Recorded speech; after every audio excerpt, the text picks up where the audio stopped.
मराठा आरक्षणावर पुन्हा एकदा स्पष्टीकरण, मी आरक्षणाच्या बाजूचा।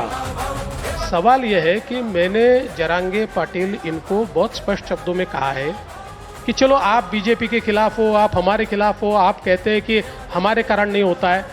तो आप जिनको समर्थन दे रहे हो, लोकसभा में आपने समर्थन जिनको दिया, आपके लोगों ने लोकसभा के समय राष्ट्रवादी कांग्रेस का काम किया, उद्धव ठाकरे की पार्टी का, चलो उन तीनों से लिखवा लो ना, उन तीनों से लिखवा लो कि अगर हम सत्ता में वापस आएंगे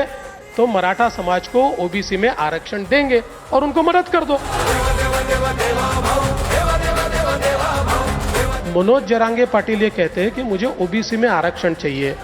वो रोज मेरे पर बोलते हैं, वो कहते हैं कि देवेंद्र फडणवीस नहीं देना चाहते, देवेंद्र फडणवीस ने अटकाया हुआ है, देवेंद्र फडणवीस। पहले तो मैंने उनको एक बात साफ शब्दों में कही कि भैया मुख्यमंत्री और 2 उप मुख्यमंत्री हम जो निर्णय लेते हैं साथ में निर्णय लेते हैं, कोई अलग निर्णय नहीं है। और मेरे मुख्यमंत्री जिस दिन ये कह देंगे कि उनको कोई मराठा समाज के लिए निर्णय लेना और मैंने अटकाया हुआ है, उस दिन मैं इस्तीफा भी दे दूंगा और राजनीति से संन्यास भी ले लूंगा।